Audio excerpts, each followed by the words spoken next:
In the shadow of a crumbling kingdom, one forgotten prince rises. Jay, abandoned but chosen by the river, now faces the echoes of betrayal, power, and destiny. Will he restore balance, or succumb to the forces that seek to destroy him? Above the Savannah River in Georgia, the skies were heavy with grey clouds, as if foreshadowing a grim tale waiting to unfold. The river's surface shimmered with a pale golden glow from the setting sun, beautiful yet tinged with melancholy. The air was so still that even the faintest rustle of wind rushing through the trees sounded unnervingly loud. Then, breaking the silence, a curious sight appeared. A small cradle, intricately carved from fine wood, bobbing gently on the water's surface. The royal emblem etched into the wood stood out clearly, emanating an aura of nobility, but also carrying a haunting sense of foreboding. Inside the cradle lay a newborn, fragile and sits, wrapped in a delicately embroidered golden threaded cloth. The baby's faint cries echoed across the vast emptiness, like a plea for help heard only by the Savannah River. The water, flowing steadily yet with a mysterious depth, seemed to cradle the child in its invisible arms, as though protecting this small life from an unseen danger. This child was Jackson, the firstborn son of King Malcolm and Queen Naomi, rulers of a prosperous yet treacherous kingdom, where power was entwined with betrayal and ambition. Jackson's life, destined for the warmth of familial love and royal protection, had instead been cast into darkness by sinister plots from the moment he first entered the world. Months earlier, the palace of King Malcolm had been plunged into mourning with the sudden and tragic death of Queen Naomi. The accident came so unexpectedly that the court was left in shock, unable to process what had happened. A runaway carriage veering out of control on a rough stone path had overturned. Naomi, gentle and kind-hearted, did not survive. Her passing left an immense void in the heart of King Malcolm and the entire kingdom. But the king's grief did not last long. Mere months later, he remarried a woman named Lillian, known for her stunning beauty and irresistible charm. Lillian captivated not only the king, but also the court with her grace and her uncanny ability to maneuver through any situation with carefully chosen words. Yet behind her dazzling exterior lay a cold and calculating heart. To Lillian, Jackson's existence was an undeniable threat. As the rightful heir with royal blood from Naomi, Jackson's presence cast a shadow over the future of Lillian's own son, Cole. This was a shadow Lillian would not tolerate. One fateful night, under a sky where the moon was obscured by thick, ominous clouds, Lillian summoned her most trusted servant. He was a middle-aged man with calloused hands and a perpetually nervous demeanor. In the dim light of a single flickering candle, Lillian leaned in close and spoke in a voice as icy as the winds of winter. "Take the child to the Savannah River," she instructed, her tone void of emotion. "Let the waters decide his fate. My son, Cole, will be the only king Georgia needs. No one must stand in the way of his future." The servant froze, his hands trembling. "But my lady," he stammered, "that is Prince Jackson. To do so would be treason against the royal family." Lillian's sharp gaze bore into him, silencing his protest. "Treason," she hissed. "Do you think I don't know what's best for this kingdom? If you won't do it, I'll find someone who will. And believe me, you won't want to know what will happen to you if you refuse." Backed into a corner, the servant had no choice but to obey. As dawn approached, he quietly carried the child out of the palace, his steps heavy with dread as he made his way through the empty streets toward the Savannah River. Jackson, oblivious to the danger, slept soundly, his tiny face peaceful and innocent, making the servant's heart ache. As the first rays of sunlight pierced the horizon, the cradle was set adrift on the river. The servant's trembling hands hesitated before he gave it a gentle push, watching as the current carried it away. Standing on the riverbank, he whispered, "May the river protect you, little prince." From a nearby hillside, Lillian observed the entire scene unfold. As the cradle disappeared from view, a satisfied smile played on her lips. "The path is clear now," she murmured, her voice dripping with triumph. In her mind, all threats had been eradicated. But what Lillian failed to account for was the will of fate and the mysterious powers of the Savannah River. The Savannah River was not merely a body of water flowing through Georgia. Local folklore told of ancient spirits dwelling within its depths, guarding its secrets. The river was a symbol of life, but also a keeper of hidden truths. Deep beneath its shimmering surface lay a magical world, waiting to welcome the abandoned prince. The river, gentle yet resolute, cradled the floating cradle, guiding it through bends and currents. But instead of letting the child fade into oblivion, the river led him to a place known only to the chosen. No amount of scheming from Lillian could have anticipated this turn of events. The cradle came to rest in a tranquil cove, where sunlight filtered through crystal-clear water, casting shimmering patterns across the riverbed. It was here that a wondrous creature appeared. Ariel, a young mermaid, swam gracefully through the waters, collecting gleaming stones from the river floor. Her emerald green tail glistened, creating a breathtaking, almost otherworldly sight. Suddenly, Ariel heard faint cries. She swam closer and discovered the cradle. "A child? Here?" she murmured, her voice tinged with disbelief. Who could abandon such a precious little one? Her heart ached as she gently lifted the cradle, gazing down at the crying infant with a mix of sorrow and wonder. Ariel brought the baby back to the coral palace beneath the river's surface, where the underwater kingdom buzzed with curiosity and astonishment. Queen Serena, the regal ruler of this aquatic realm, studied the child with piercing yet compassionate eyes. "This is no ordinary child," she declared, her voice calm but filled with authority. "He has been chosen by the river itself. We must protect him as one of our own." And so, Jackson was given a new name, Jay, and grew up among the merpeople.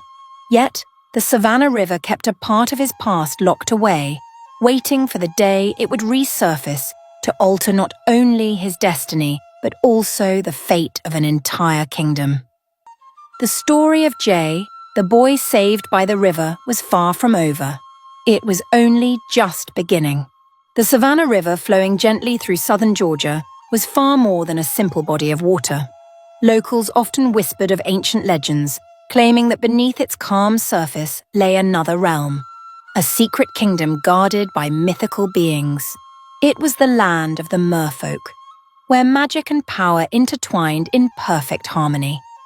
At the heart of this enchanted kingdom, within a shimmering coral palace, ruled Queen Serena.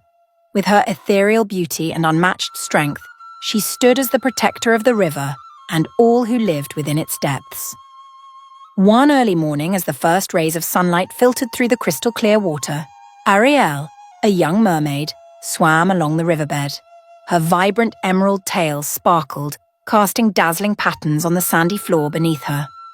Ariel had always loved exploring, often gathering rare gems or unique shells carried along by the current. But today, something felt different. As Ariel dove closer to one of the river's deeper bends, she suddenly heard a faint sound. It wasn't the gentle murmur of the current or the rustling of fish darting by. It was a cry, a soft, fragile cry, lost in the stillness of the underwater world. Ariel froze, her wide eyes scanning her surroundings. Then, she saw it. A small cradle, crafted from fine wood, floating quietly amidst the gentle ripples. Without hesitation, she swam toward it. Despite being partially soaked, the cradle retained its intricate beauty, adorned with royal carvings that spoke of its noble origins. Peering inside, Ariel's heart clenched. "Who could abandon such a precious child?" Ariel whispered, her voice a mixture of astonishment and sorrow. The baby, with its half-closed eyes and faint cries, stirred a deep sense of compassion within her. Without a moment's hesitation, Ariel gently cradled the tiny vessel in her arms and began swimming toward the coral palace of Queen Serena. The coral palace, hidden deep beneath the Savannah River, was a masterpiece of nature's wonder. Massive coral structures formed its walls, glowing brilliantly as sunlight filtered through the water's surface.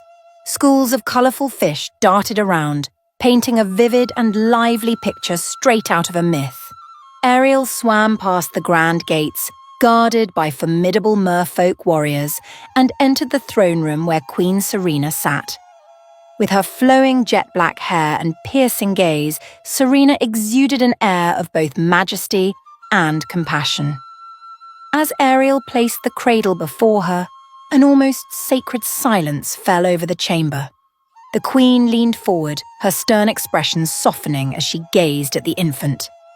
"This is no ordinary child," Serena said, her voice resonating like the river's melodic currents. "This boy has been chosen by the river. There is a purpose to his arrival here." Ariel's curious eyes met the Queen's. "What will we do with him, Your Majesty?" Serena straightened, her commanding presence filling the room. "We will care for him as one of our own. He shall be a child of the river. And from this day forth, his name shall be Jay." Jay grew up under the protection of the merfolk kingdom. The Savannah River became not just his home, but also his teacher, imparting lessons about balance and harmony. Ariel, the mermaid who had saved him, took on the role of an older sister, guiding and watching over him every step of the way. She taught him to listen to the water, to feel its movements, and to understand the stories it carried. "Jay," Ariel said one afternoon as they rested on a large rock, sunlight streaming through the water to create shimmering patches of light around them. "The river doesn't just give life. It holds secrets, memories from both worlds above and below. You are part of both." Jay grew into a kind and wise young man, beloved by all the merfolk, but deep within, he always felt a sense of incompleteness. Recurring dreams of a distant place, a grand palace, and a gentle woman calling his name left him restless. Though he loved his life beneath the water, Jay couldn't shake the feeling that he belonged somewhere else. As time passed, Jay became strong and brave, admired by all who knew him. But everything changed one fateful day. While exploring the shallows near the river's surface with Ariel, Jay spotted a group of people gathered on the riverbank. Among them stood a man dressed in royal robes, his face etched with weariness and sorrow. The man knelt by the water's edge, his voice trembling with desperation as he prayed. "Great Savannah River," the man pleaded, "return what has been lost. Save our land." Jay stared at the man, his heart pounding. He didn't understand why, but the man's face seemed strangely familiar. "Ariel," he whispered. "Who are they? And why do I feel like I know them?" Ariel remained silent, her eyes betraying a sadness Jay had never seen before. "That is your world, Jay, and perhaps it's time for you to confront it." That night, Jay couldn't sleep. He dreamed of rushing waters, a drifting cradle, and distant voices calling out to him. When he awoke, he sought out Queen Serena. "Your Majesty," Jay began, his voice steady but tinged with apprehension. "I need to know the truth. Who am I? And why do I feel like I don't belong here?" The Queen looked at Jay, her gaze both gentle and resolute. "Jay," she said, "you are a child of the river, but you also belong to the world above. You are part of both, and your destiny is to unite them." "Unite them?" Jay asked, his eyes wide with wonder. "But how can I do that when I don't even know who I truly am?" Serena offered a faint smile. "The answer does not lie in my words, Jay. It lies within your heart. The river chose you, and now you must choose your path." Taking a deep breath, Jay felt his resolve strengthen. "I will do it. I will uncover the truth and fulfill my destiny." With Ariel and Queen Serena's unwavering support, Jay set out on his journey to the surface, but he was unaware of the challenges awaiting him above.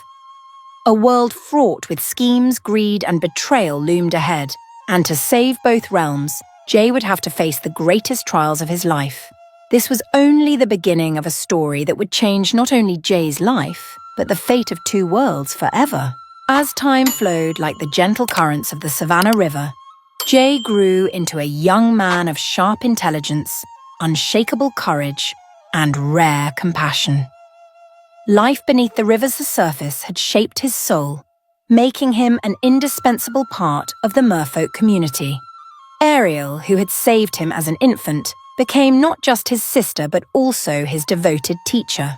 She instilled in Jay the core values of the merfolk: balance, respect, and reverence for the water.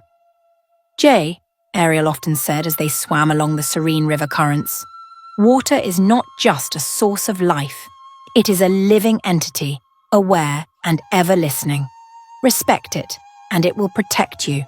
But remember, water also holds secrets that only the brave and the willing can uncover. These words carved themselves into Jay's memory. Though he loved his underwater life, Jay couldn't deny a strange yearning within him. A pull toward a place he couldn't name, a feeling that part of him belonged somewhere else. One day, as the sun cast its golden glow across the water, Jay and Ariel found themselves near the riverbank. Here, the Savannah River met the world above, creating a scene of both tranquility and mystique. But today, the atmosphere felt different. Whispers from the surface drifted down, shattering the familiar stillness. Jay and Ariel stopped swimming, their eyes turning toward the shore. A group of people had gathered near the river. Among them, Jay noticed a middle-aged man with weary shoulders and eyes shadowed by sorrow. It was King Malcolm, no longer the powerful monarch Jay had once glimpsed in his fragmented dreams. Beside him stood a boy, about 10 years old, clutching the man's hand tightly. King Malcolm knelt at the river's edge, his hands clasped together, his gaze fixed on the flowing water. His voice, filled with despair and longing, rose above the murmurs of the crowd.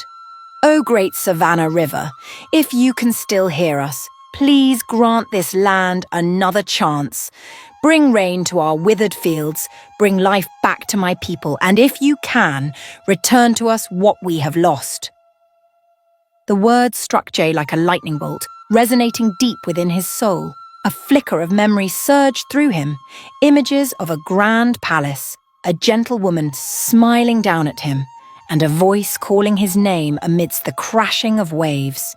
His heart seemed to slow, then quickened, as if trying to remind him of something vital, something long forgotten.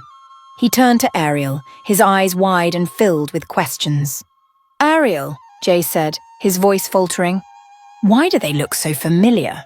Why does their prayer make my chest ache like this? Something about this feels wrong." Ariel's gaze softened, her eyes glimmering with an inexplicable sadness. She averted her eyes from Jay's probing stare, but her voice betrayed her worry.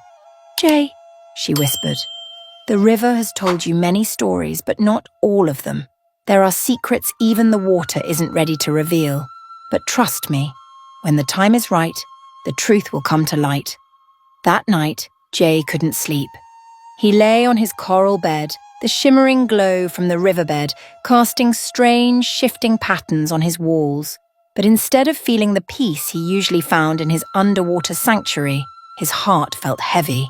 He closed his eyes, hoping to find answers in his dreams. And then, the dream came again. He saw himself standing on a riverbank, staring at a grand palace in the distance.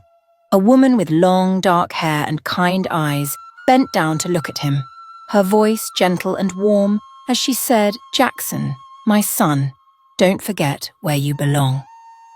The waves roared louder, and suddenly he was pulled into a whirlpool, struggling to breathe. Jay awoke with a start, cold sweat running down his forehead. "Jackson," he murmured to himself, trying to grasp the fragments of the dream. It wasn't the first time he'd heard that name, but what did it mean? And why was it echoing in his mind now?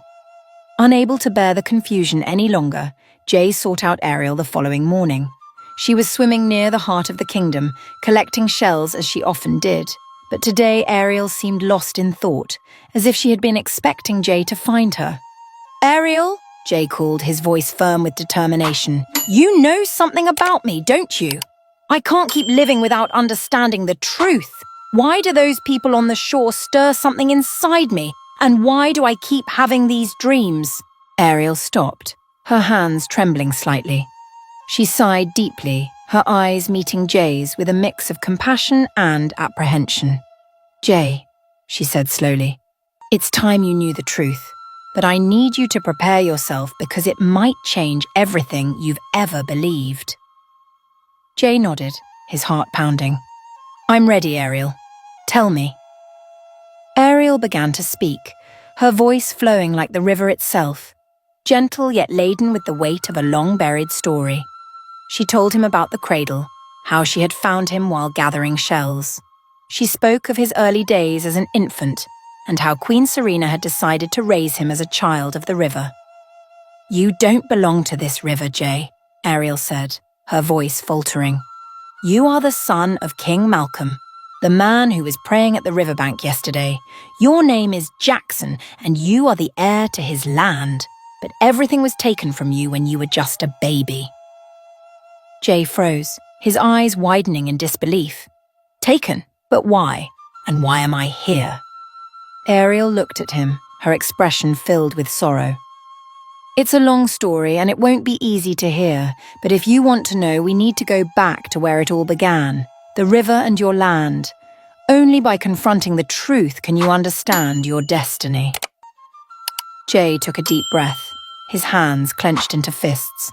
"I've spent my entire life with the river, but now I know what I must do. Ariel, I'm going back to the surface. I need to find out who I really am, and if I can, I'll find a way to restore balance between the river and the land." Ariel offered a faint smile, though it was tinged with sadness. "Jay, you are a part of both worlds, but remember, the journey ahead will not be easy. You will face shadows you've never imagined." With his eyes alight with determination, Jay nodded. "I'm ready."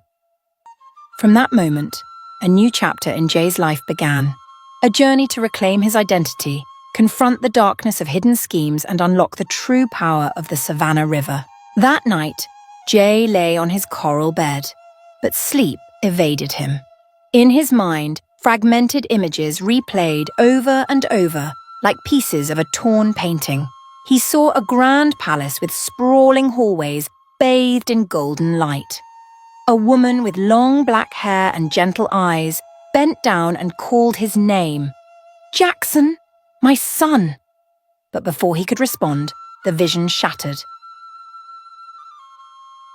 Replaced by a small cradle drifting along the river's currents. The sound of the waves whispered something unintelligible, leaving him grasping for meaning. Jay jolted awake, his heart pounding. The dim glow of bioluminescent fish outside cast soft light into his small room, but instead of the usual tranquility it brought, a growing unease filled his chest. These dreams weren't mere coincidences. They were fragments of memories. He was certain of it. And now, he couldn't go on living without uncovering the truth. With newfound determination, Jay rose from his bed and swam quickly through the winding halls of the Coral Palace. He knew who he needed to find: Ariel, the one person he could trust, and the only one who might have the answers he sought. Ariel was at the edge of the palace near her favourite spot where she often gathered radiant stones. But this time, there was no surprise in her expression as Jay approached. It was as if she had been expecting this moment. "Jay," Ariel said softly, her voice calm but laced with a certain gravity. "You shouldn't be here at this hour." Jay didn't reply. His gaze was steady, leaving no room for avoidance. "You've been keeping something from me, Ariel. These dreams, the images that keep flooding my mind, they're not random. I need to know the truth. Who am I?" Ariel sighed deeply, her eyes reflecting a sorrow Jay had never seen before. "Jay," she said, her voice heavy with emotion, "it's time you knew the truth. But sit down. This story won't be easy to hear." Jay obeyed, his unwavering gaze fixed on Ariel. She took a deep breath and began to speak. "Many years ago," Ariel began, her voice steady yet somber, "there was a queen named Naomi, a woman with a kind heart and boundless love for her son. That son was you, Jay, or rather Jackson, the name your mother gave you at birth. Your mother was the wife of King Malcolm, ruler of a prosperous kingdom along the Savannah River. Jay sat frozen, his eyes wide with shock. Ariel continued, her words feeling distant, as if they were being carried on the current itself. But their happiness was short-lived. When Queen Naomi died in a mysterious accident, everything in the palace began to change. Though heartbroken, King Malcolm remarried a woman named Lillian. Lillian was ambitious and ruthless. When her son, Cole, was born, she began to see you as a threat. And then, one fateful night, she ordered you to be abandoned on the Savannah River, hoping the waters would erase your existence forever. Jay clenched his fists, his body trembling with disbelief. Then why am I here? Why didn't I die? Ariel smiled faintly, a bittersweet expression that carried both pride and sorrow. Because the Savannah River is no ordinary river. It is a living force, a powerful spirit. When you were left to drift, the river chose to save you. It carried you to us, to protect you from the dark schemes above. Jay bowed his head, his heart feeling as though it might burst from the weight of it all. But then he looked up, his eyes alight with a fierce resolve. If I belong to the world above, why am I here? And why are you only telling me this now? Ariel placed a hand on his shoulder, her gaze both tender and firm. Because, Jay, you weren't ready before. But now you've grown and the land you once called home is calling for your return. The balance between the land and the water is breaking, and only you who belong to both worlds can restore it. Ariel's words were like a beam of light piercing through Jay's confusion, pushing away his doubts. He took a deep breath, feeling the currents around him as if they were sinking with his heartbeat. I have to go back, Jay said, his voice resolute. I have to uncover the truth and I have to save my land. Ariel nodded, but her eyes betrayed a sadness she couldn't hide. Jay, the journey ahead won't be easy. You will face schemes, betrayal and pain you've never imagined. But remember, the river chose you, and it will always be with you. Jay offered a small smile, one filled with determination and gratitude. I won't let the river down, and I won't let those who harmed me continue to rule over our land. With Ariel's farewell and Queen Serena's blessing, Jay set off on his journey to the surface, but he had no idea what awaited him above. A world he had never known, teeming with deception, ambition, and danger. As Jay ascended with faith and courage in his heart, shadows from his past began to stir, threatening to pull him into a whirlwind of power and vengeance. Jay's story was only beginning, but he knew that with the Savannah River by his side, no challenge would be insurmountable. Jay stepped onto the land he once belonged to, but the sight before him was nothing but desolation. The lands flanking the Savannah River, once lush and fertile, were now cracked and parched from an unrelenting drought. The air was heavy, the skeletal remains of trees stood as silent witnesses to the devastation, and the whispers of despair from the people carried on the wind. Jay knew time was not on his side. He had to act, now. With his heart filled with determination, Jay made his way to the kingdom's center. The palace, which he had only seen in fragmented dreams, loomed before him, magnificent, yet shadowed with sorrow. The towering walls and once grand halls bore the remnants of their former glory. Inside, King Malcolm sat on the throne, his face etched with the lines of exhaustion and the weight of unrelenting pressure. Beside him stood Lillian and Cole, their presence radiating arrogance and ambition. Jay pushed open the massive doors of the grand hall, the echo reverberating through the chamber, drawing all eyes to him. His simple attire, piercing eyes filled with resolve, and commanding presence froze the room in stunned silence. Yet it was King Malcolm who reacted first. The king's eyes widened as though he had seen a ghost. Could it be? He whispered, his voice trembling. Is it you? Jay stepped forward, locking eyes with him. Yes, father. I am Jackson, your forsaken son. But I have not returned to claim anything. I've come to save this land and restore the balance between the river and the earth. Jay's declaration hung in the air like a bell tolling, awakening those who heard it. Before King Malcolm could respond, A cold laugh echoed from across the room. Lillian stepped forward, her sharp gaze fixed on Jay. "What is this farce?" she said, her voice dripping with contempt. "A stranger arrives claiming to be the lost prince. How do we know he speaks the truth?" Jay met her gaze, unflinching. He took another step forward, now standing directly before her. "I don't need your belief," he said firmly. "The truth is written in my blood, in these eyes." Turning back to the king, Jay's voice softened. "You know the truth, father. You may deny me, but the eyes I inherited from Mother Naomi cannot lie." King Malcolm rose from his throne, his legs trembling under the weight of memories long buried. His gaze remained fixed on Jay, unable to look away. Those were Naomi's eyes, the eyes of the woman he had loved with all his heart, the eyes he thought had been lost forever with her death. "Jackson," he whispered, his voice breaking. "Is it truly you? But how?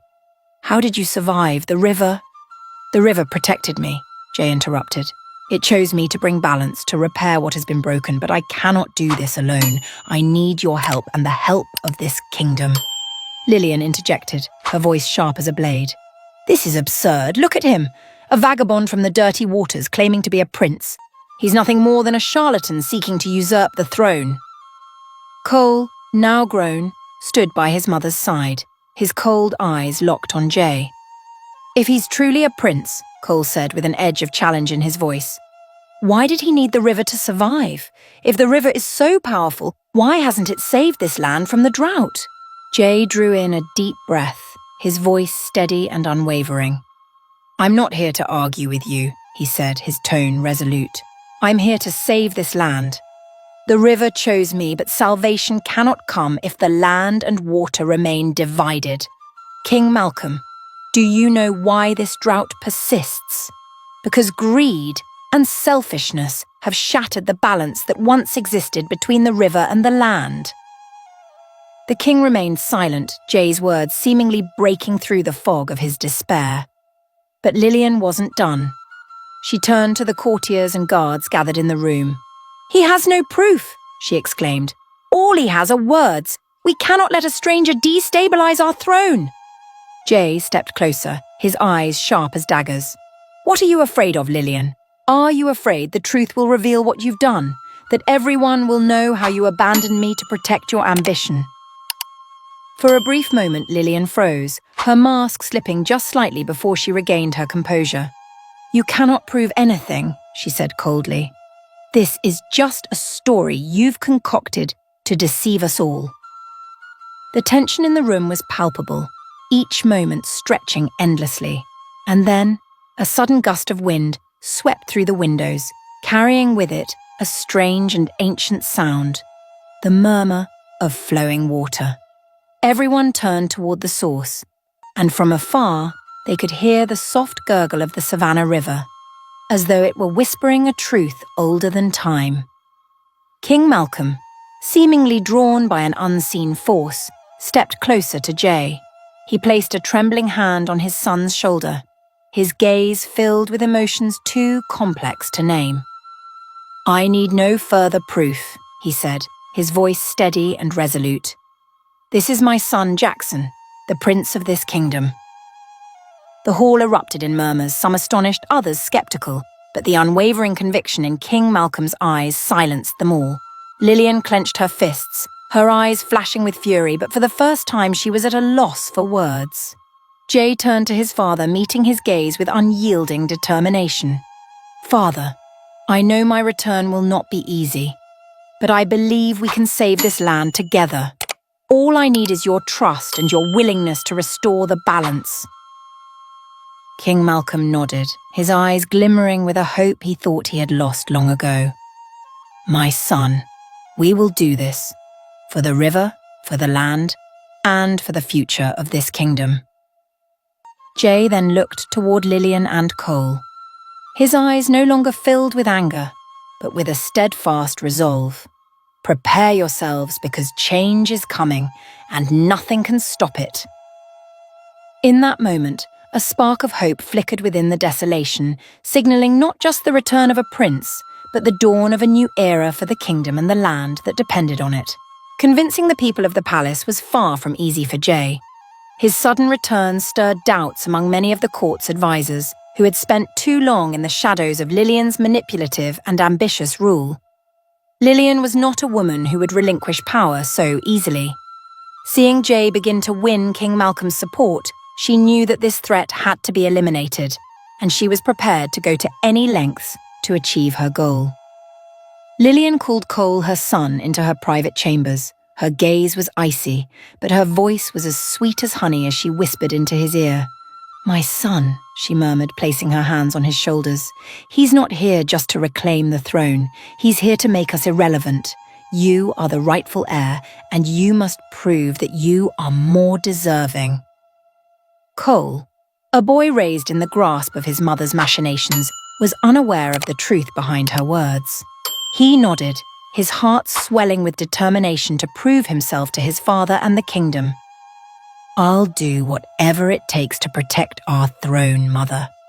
Lillian's smile widened, ambition gleaming in her eyes. "That's right, Cole. But remember, you must be careful. We can't let anyone suspect that we are plotting. We must make everyone see that Jay is unfit to lead." Meanwhile, Jay knew he could not face Lillian and her schemes alone. He needed help, not just from his father, but from those who had protected him throughout his life. With a heart full of hope, Jay returned to the banks of the Savannah River, where Ariel and the river folk awaited him. Ariel, her shimmering green tail glowing under the sunlight, swam up to Jay. "Jay," she said, her voice tinged with concern, "I've heard what's happening in the palace. Lillian will not give up her power easily, but you must remember the river is always on your side." Jay nodded, determination lighting up his eyes. "Ariel, you know I can't do this alone. I need your help and the help of the river folk. The survival of the river and the land is intertwined. We must show everyone that peace is the only way to save both worlds." Ariel placed a hand on Jay's shoulder, her gaze gentle yet resolute. "We will stand by you, Jay. The river chose you, and we believe in you. But you must remember, Lillian is not just ambitious. She's dangerous and will stop at nothing to protect her power." Jay wasted no time. He organized a gathering of riverfolk and trusted palace advisors.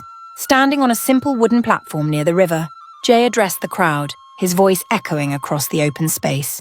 "I know my return has caused doubt among many of you, but look around. This land is dying. The waters that once brought life are now mere shadows of what they used to be. This isn't just the river's problem, or the land's problem. It's all of ours." The crowd listened intently, their expressions shifting from skepticism to curiosity. "The Savannah River isn't just water," Jay continued. "It's the heartbeat of this kingdom. When it flows freely, the land thrives. But when it's imprisoned by greed and division, we all pay the price. I didn't return to claim the throne. I returned because I believe we can do better. Together, we can restore balance and save our future." While Jay worked to build unity, Lillian quietly set her plans in motion. She preyed on the fears of certain advisors, planting seeds of doubt about Jay. "He has no experience, Père Omaha," she whispered to a trusted counselor. "He knows nothing about ruling, and if he fails, we'll all suffer the consequences." She also pushed Cole to take on more royal responsibilities, bolstering his confidence that he was the rightful heir.